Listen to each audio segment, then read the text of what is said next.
इतिहास साक्षी है कि पुण्य भूमि भारत की गाथा भारत की अस्मिता, गौरव और राष्ट्रीय स्वाभिमान के लिए विदेशी आक्रांताओं से संघर्ष की महान गाथा है। बर्बर आक्रांताओं ने भारत की आत्मा पर चोट करने और भारत का अपमान करने के लिए हमारी संस्कृति और आस्था के केंद्रों को उद्ध्वस्त किया। सोमनाथ, काशी, मथुरा और अयोध्या के मंदिरों का तोड़ा जाना आज भी भारत की स्मृतियों में जीवित है। सन 1528 में अयोध्या में भगवान श्री राम के मंदिर का मुगल आक्रांता बाबर द्वारा तोड़ा जाना ऐसी ही एक अक्षम्य घटना थी जिसने सीधे भारत के सम्मान और आत्मा पर चोट की थी। कारण साफ था, अयोध्या के श्री राम के मंदिर पर आक्रमण भारत की आत्मा पर आक्रमण था। जहां हर भारतीय के रोम रोम में राम बसते हैं, वह भारत यह अपमान कैसे सहता। राम मंदिर पर आक्रमण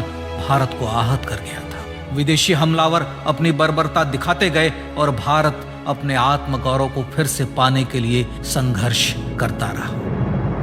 भारत रामलला के जन्म स्थान पर बाबर के नाम पर बने एक ढांचे को देखता और उसे हटाने का संकल्प लेकर शक्ति संजोया करता। हिंदू समाज आत्मसम्मान के रण में डटा रहा और लगातार हमलावरों द्वारा बनाए गए बाबरी ढांचे को हटाने के लिए लड़ता रहा। सरयू कई बार रक्त से लाल हुई।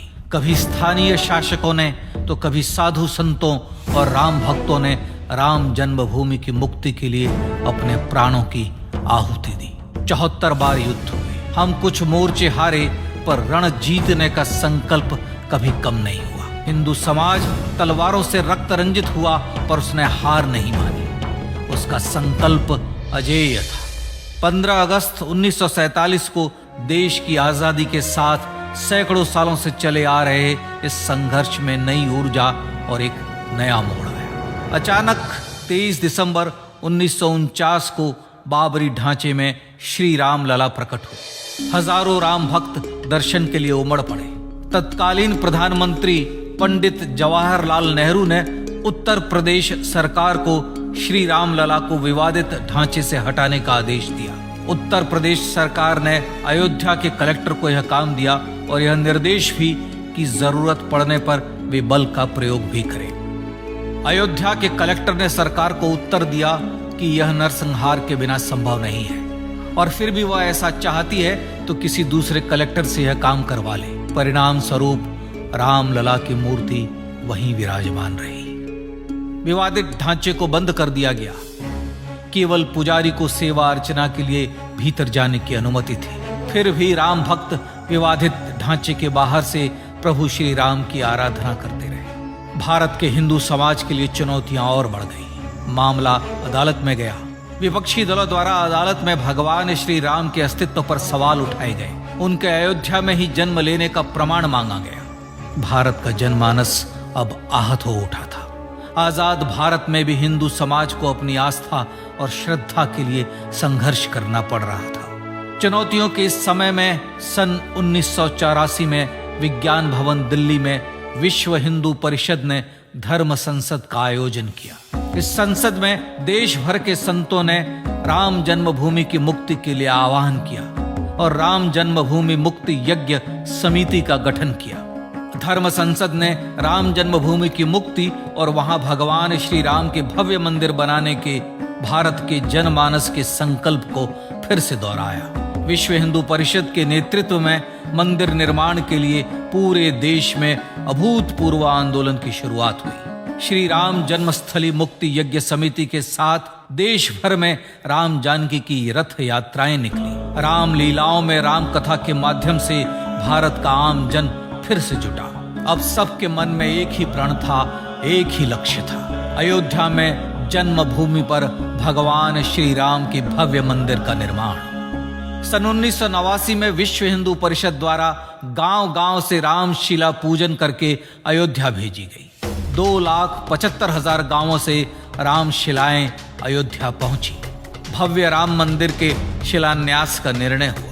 पूज्य संत महात्माओं और हिंदू समाज के अन्य प्रमुख नेताओं के निर्णय के अनुसार अनुसूचित जाति के प्रमुख नेता श्री कामेश्वर चौपाल ने 9 नवंबर 1989 को मंदिर निर्माण का पहला पत्थर रखा। राम जन्मभूमि पर मंदिर निर्माण के लक्ष्य की पूर्ति के लिए सन 1990 में सोमनाथ से अयोध्या के लिए श्री लाल कृष्ण आडवाणी ने रथ यात्रा की शुरुआत की। देश में जन भावनाओं का ज्वार उमड़ने लगा। श्री लाल कृष्ण आडवाणी के रथ यात्रा के साथ साथ मंदिर के लिए जन समर्थन बढ़ने लगा और छद्म सेकुलरवाद बेनकाब होने लगा। इस जन आंदोलन को रोकने की तमाम कोशिशें हुई पर सब व्यर्थ हुई। विश्व हिंदू परिषद ने देशवासियों से अयोध्या में जन्मभूमि पर मंदिर निर्माण के लिए 30 अक्टूबर और 1 नवंबर 1990 को कार सेवा का आह्वान किया। परिणाम स्वरूप लाखों राम भक्त कार सेवा के लिए देश के कोने कोने से अयोध्या आए। इससे देश की एकात्मता का विराट दर्शन हुआ। कार सेवकों को रोकने के लिए उत्तर प्रदेश के तत्कालीन मुख्यमंत्री श्री मुलायम सिंह यादव ने अयोध्या में परिंदे को भी पर न मारने देने की घोषणा की। स्थितियां गंभीर हो गई। अयोध्या से 200 किलोमीटर दूर रेलगाड़ियां रोक दी गई। अयोध्या युद्ध भूमि बना दी गई। मार्ग बंद, रेल बंद, चप्पे चप्पे पर पुलिस। अयोध्या सैनिक छावनी में बदल गई। राम नाम पर ऐसी पाबंदी कि अर्थी ले जा रहे लोगों तक को रोका गया क्योंकि वे राम नाम सत्य कह रहे थे। लेकिन सैकड़ों किलोमीटर की यात्रा कर कार सेवक अयोध्या पहुंचने लगे। राम के गीत गाते, होठों पर हंसी और पांव में छाले लिए राम काज के लिए राम भक्त देश विदेश से अयोध्या पहुंच ही गए। कार सेवकों पर गोलियां चली। अनेक कार सेवक शहीद हुए।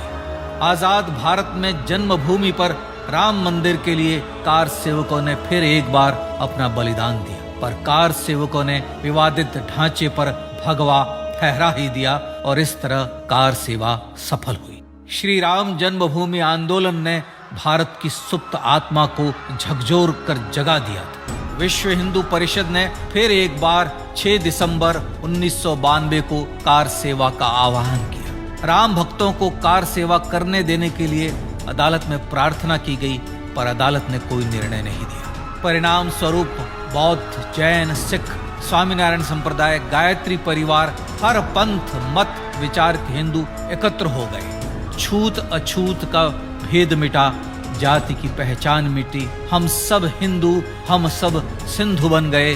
राम सिंधु में ज्वार उठा और देखते ही देखते 6 दिसंबर 1992 को श्री राम जन्मभूमि से बाबरी ढांचा सदा के लिए हट गया।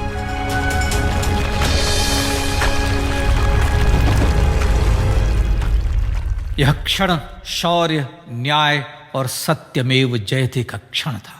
यतो धर्मस्ततो जय का क्षण था। पर संघर्ष की गाथा यहां जाकर भी नहीं रुकी।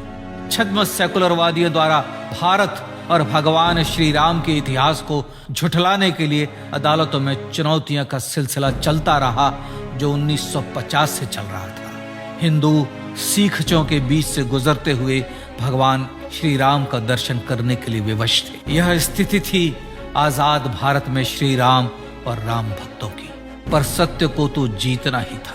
आखिरकार देश के सर्वोच्च न्यायालय के 5 जजों की खंडपीठ ने 9 नवंबर 2019 को ऐतिहासिक निर्णय दिया और यह कहा कि अयोध्या जन्मभूमि परिसर की पूरी 67 एकड़ भूमि रामलला की, और न्यायालय ने भारत सरकार को जन्मभूमि पर मंदिर बनाने के लिए एक ट्रस्ट बनाने का आदेश दिया।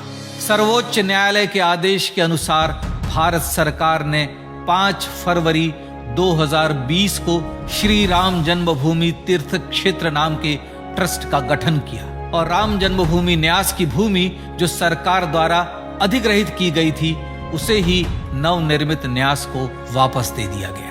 5 अगस्त 2020 को भारत के प्रधानमंत्री श्री नरेंद्र मोदी ने श्री राम जन्मभूमि तीर्थ क्षेत्र के अध्यक्ष पूज्य महंत नृत्य गोपाल दास, राष्ट्रीय स्वयंसेवक संघ के पूज्य सरसंघ चालक डॉक्टर मोहन भागवत एवं उत्तर प्रदेश के मुख्यमंत्री श्री योगी आदित्यनाथ की उपस्थिति में श्री राम जन्मभूमि पर भगवान श्री राम के भव्य मंदिर के लिए भूमि पूजन कर निर्माण कार्य का शुभारंभ किया। इस तरह लगभग 500 वर्षों से राम जन्मभूमि की मुक्ति के संघर्ष का पटाक्षेप हुआ। अपने आत्मसम्मान और राष्ट्रीय अस्मिता के लिए इतना लंबा संघर्ष विश्व के इतिहास में बेजोड़ है। श्री राम भारत की आत्मा, भारत की परिभाषा, हमारे राष्ट्रीय आदर्शों और जीवन मूल्यों के प्रतिनिधि मर्यादा पुरुषोत्तम हैं, जो हर हिंदू के होठों पर जन्म से मृत्यु तक रहे, बस यही हर हृदय में प्रार्थना होती है। राम भारतीय राष्ट्रीय स्वाभिमान और आसेतु हिमालय से समुद्र पर्यंत तक जन जन को एकात्मता के बंधन में बांधने वाले रक्षा सूत्र है। अयोध्या स्थित श्री राम जन्मभूमि पर बाबर का हमला वास्तव में भारत के स्वाभिमान और राष्ट्रीयता पर हमला था। प्रधानमंत्री श्री नरेंद्र मोदी द्वारा श्री राम जन्मभूमि पर राम मंदिर का पुनः निर्माण न केवल बाबरी मानसिकता का पराभव है, बल्कि संपन्न, सुखी, सुसंस्कृत, सर्वशक्ति संपन्न